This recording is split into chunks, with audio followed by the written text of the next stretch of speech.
දෙමව්පියන්ට කියන්න මොනවා හරි කවුරු හරි දෙමව්පියෙක් ඉන්නා නම් ওই විදිහට ඉගෙන ගන්න එක තරම් වෙන එකක් නෑ. ඉතින් මේ ලෝකෙ වෙනස් කරන්න පුළුවන්. හරිද?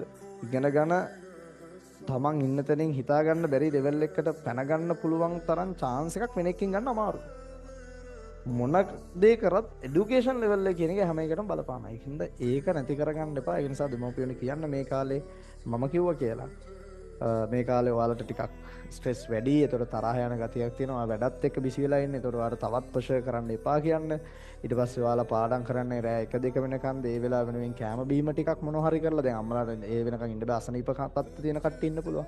අඩුමතර මේ උණු වතුර බෝතලයකට තේ ටිකක් දාලා නිදා ගන්න හරි මොනවා හරි එහෙම ඔයාට පහසු වෙන විදිහ මොනවා හරි දේවල් ටිකක් කරලා දෙන්න කියලා කියන්න. මොකද අම්මලාට ඔයාලට උදව් කරන්න තියෙන අවසාන මාසෙ තමයි මේ තියෙන්නේ. අවසාන මාස දෙක. මෙතන එහාට අම්මලා වලට උදව් කරනවා. ඒ කියන්නේ උදව් කරන්න තියෙන අවසාන මාසෙ කියන්නේ උදව් කරන්නේ නැහැ. අම්මලා ජීවිත කාලෙම වලට උදව් කරනවා. මම කියන්නේ මේ ඉගෙන ගන්න පැත්තට ලොකු උදව්වක් කරන්න පුළුවන් වැලියු එකක් ඇඩ් වෙන උදව්වක් කරන්න පුළුවන් කාලේ තමයි මේ තියෙන්නේ. හරි. අනිත් කාලවලත් වැලියු එකක් නැත්නම් වැඩි වැලියු එකක් ඇඩ් වෙනවා මේ කාලේ. දෙමව්පියන් වලට හම්බ වෙන සපෝට් එක. එහෙනම් මම කියන විශේෂයෙන්ම දෙමව්පියන් කියන්න වලට බයින් එපා කියලා අනවශ්‍ය දේවල් වලට. මොකද දැන් මේ දවස්වල ෆෝන් එකේ බුවා කියලා බැන්න කියලා ඊට පස්සේ පාඩම් කරන්න නැතුව ඉන්නකොට බැන්න කියලා ඔයාලා වැඩ කරන්නේ නැහැ. ඔයාලගේ හිතේ සිතුවිල්ලක් ඇති වුණොත් තමයි වැඩ කරන්නේ. ඒක නිසා දැන් කිසිම වැඩ කරන්නේ නැතිලා මේ කම්මල තාත්තලා බයිනවා නම් මේක පෙන්නන්නේ බයින්න එපා කියලා කියන්න බෑ. ඒතකොට කරන ටිකවත් කරන්නේ නැහැ. වැඩ කරන කෙනෙක්ට ප්‍රෙෂර් එකක් තියෙනවා. අම්මලා තාත්තලා නිකන් නිදහසින් වෙලාවටත් බයිනවා ප්‍රෙෂර් කරනවා වගේ. බලලා මේක වීඩියෝ එක මම ඕනනම් දාන්නම්. කියන්න පොඩ්ඩක් මේ දවස්වල උදව් කරන්න කියලා. මොකද මට මගේ අම්මයි අප්පච්චිත් අවසාන කාලේ සෑහෙන්න උදව් කරා. මට මතකයි විභාගයට සතියක් විතර දීද්දි තමයි මම ගෙදර ගියේ. සතිය දෙකක් එකමාරක් විතර දීද්දි මම ගෙදර ගියේ බෝඩින් ඉඳලා.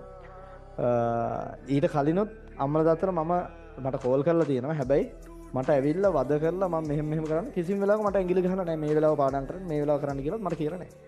මම තමයි ඒක ඩිසයිඩ් කරලා කරන්නේ. අම්මා දන්නවා මම වැඩ කරනවා කියලා. ගෙදර ගිහිල්ලා හිටපු දවස් ටිකෙත් මගේ යාළුවා 4 දෙනෙක් ආවා අපේ ගෙදර වැඩ කරන්න. ඒ 4 දෙනාට මට කැම බීම හදලා දුන්නා. කොයිම වෙලාවකවත් ඇඟට ගොඩ වෙලා මෙහෙම කරපන් කියලා නැහැ. මොකද මම වැඩ කරා. ඉතින් ඔයත් ඒ වාතාවරණය ගෙදර හදාගන්න එක වගව කිහිම දෙමව්පිය තන ඔයාට දෙන එක දෙමව්පියන්ගේ වැඩක්. ඒකින්ද එයාලත් එක්ක පොඩ්ඩක් කතා කරලා මේක විසඳ ගන්න.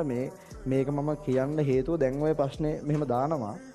ඒ වගේම මට දැන් එදා ඇවිල්ලා කොල්ල කතා කරා. ඊට සති දෙකකට කලින් නුවර ළමයෙක් මට ගෙනල්ලා ෆෝන් එකක් දෙනවා. සර් අපේ අම්මට කියන්නකෝ සර් මේ පාඩම් කරලාට බයින්න එපා කියලා. ගෑල් ළමයි. හැම තිස්සෙම බයිනවා සර් මට වැඩ කරන්න හිතෙන්නෙම නැහැ. එහෙම ඊට සති දෙකකට කලිනුත් මං කියලා දෙනවා. මං ඒතකොට කිව්වා අම්මට මෙහෙම මේක කියන්න. ඊට පස්සේ ආයෙ කියනවා සර් මේ නවත්තන්න බෑ. ප්‍රශ්න තියෙන ළමයි ඉන්නවා. බොහොම සුළු පිරිසක් වෙන්න පුළුවන්. හැබැයි ඒ ළමයි ටිකත් මේක අහලා පොඩ්ඩක් ගෙවල් ටික බැලන්ස් කරන්න වැඩේ කරන්න. හරි. ලියලා ඉවරයි නේද මේ ටික එන? හරිද? මේ ටික ඉවරයිනේ. ඉවරයිද? පේරන්ට්ස් මීටින් එකක් යනවා. ඉතින් පේරන්ට්ස් මීටින් එකට කියන්න ඕන ටික තමයි මම කිව්වේ. ආයෙත් වඩා දෙයක් කියන්න දෙයක් නැහැ නේ. ඒක කියන්නේ ඉතින් දෙමව්පියෝ වෙන්න. හරි.